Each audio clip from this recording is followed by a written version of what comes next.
اعوذ باللہ من الشیطان الرجیم بسم اللہ الرحمن الرحیم۔ اردو پوائنٹ 313 کے ساتھ ہم آپ کی خدمت میں ایک اور نئی ویڈیو لے کر حاضر ہوئے ہیں۔ آج کی ویڈیو کا عنوان ہے بیت المقدس۔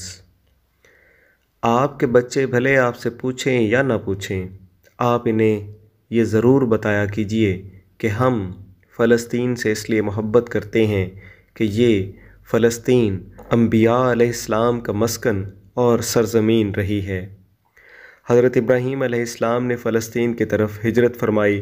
اللہ تبارک و تعالی نے حضرت لوط علیہ السلام کو اس عذاب سے نجات دی جو ان کی قوم پر اسی جگہ نازل ہوا تھا۔ حضرت داؤد علیہ السلام نے اسی سرزمین پر سکونت رکھی اور یہیں اپنا ایک محراب بھی تعمیر فرمایا۔ حضرت سلیمان علیہ السلام اسی ملک میں بیٹھ کر ساری دنیا پر حکومت فرمایا کرتے تھے۔ چیونٹی کا وہ مشہور قصہ جس میں ایک چیونٹی نے اپنی باقی ساتھیوں سے کہا تھا، اے چیونٹیوں اپنے بلوں میں گھس جاؤ، یہیں اس ملک میں واقع اسکلان شہر کی ایک وادی میں پیش آیا تھا جس کا نام بعد میں وادی النمل چیونٹیوں کی وادی رکھ دیا گیا تھا۔ حضرت زکریا علیہ السلام کا محراب بھی اسی شہر میں ہے۔ حضرت موسیٰ علیہ السلام نے اسی ملک کے بارے میں اپنے ساتھیوں سے کہا تھا کہ اس مقدس شہر میں داخل ہو جاؤ۔ انہوں نے اس شہر کو مقدس اس شہر کے شرک سے پاک ہونے اور انبیاء علیہ السلام کا مسکن ہونے کی وجہ سے کہا تھا۔ اس شہر میں کئی معجزات وقوع پذیر ہوئے جن میں ایک کنواری بی بی حضرت مریم کے بطن سے حضرت عیسیٰ علیہ السلام کی پیدائش کا واقعہ رونما ہوا۔ حضرت عیسیٰ علیہ السلام کو جب ان کی قوم نے قتل کرنا چاہا تو اللہ تبارک و تعالی نے انہیں اسی شہر سے آسمان پر اٹھا لیا تھا۔ ولادت کے بعد جب عورت اپنی جسمانی کمزوری کی انتہا پر ہوتی ہے، ایسی حالت میں حضرت مریم علیہ السلام کا کھجور کے تنے کو ہلا دینا بھی ایک معجزہ الہی ہے۔ قیامت کی علامات میں سے ایک حضرت عیسیٰ علیہ السلام کا زمین پر واپس تشریف لانا اسی شہر کے مقام سفید مینار کے پاس ہوگا۔ اسی شہر کے ہی مقام باب لد پر حضرت عیسیٰ علیہ السلام مسیح دجال کو قتل کریں گے۔ فلسطین ہی ارض محشر ہے۔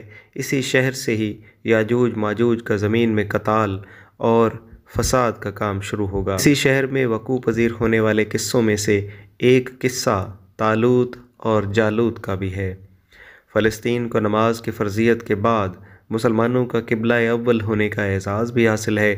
ہجرت کے بعد حضرت جبرائیل علیہ السلام دوران نماز ہی حکم ربی سے آقا علیہ السلام کو مسجد اقصیٰ یعنی فلسطین سے بیت اللہ کعبہ مشرفہ مکہ المکرمہ کی طرف رخ کرا گئے تھے۔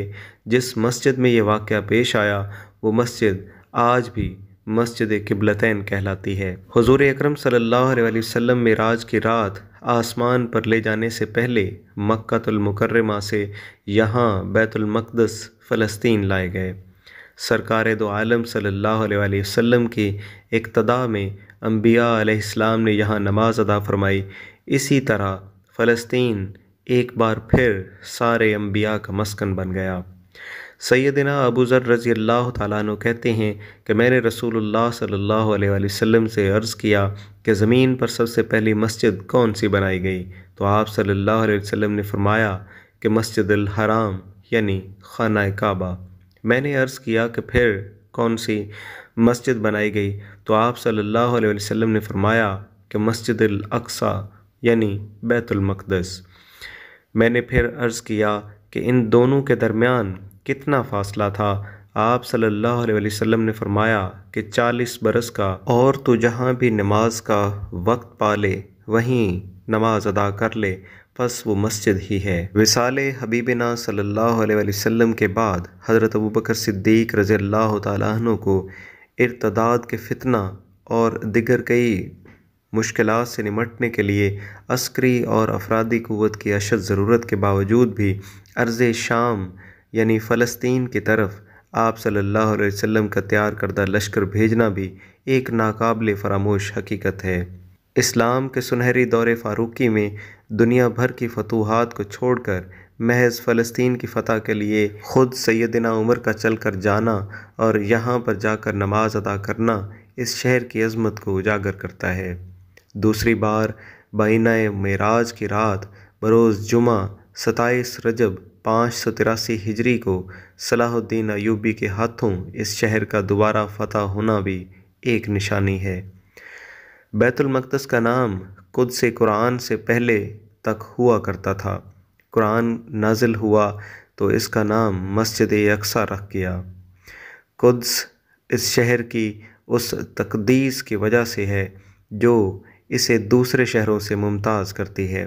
اس شہر کے حصول اور اسے رومیوں کے جبر و استبداد سے بچانے کے لیے 5000 سے زیادہ صحابہ اکرام رضوان اللہ اجمعین نے جام شہادت نوش کیا اور شہادت کا باب آج تک بند نہیں ہوا، سلسلہ ابھی تک چل رہا ہے۔ یہ شہر اس طرح شہیدوں کا شہر ہے۔ مسجد اقصیٰ اور بلاد شام کی اہمیت بالکل حرمین شریفین جیسی ہی ہے۔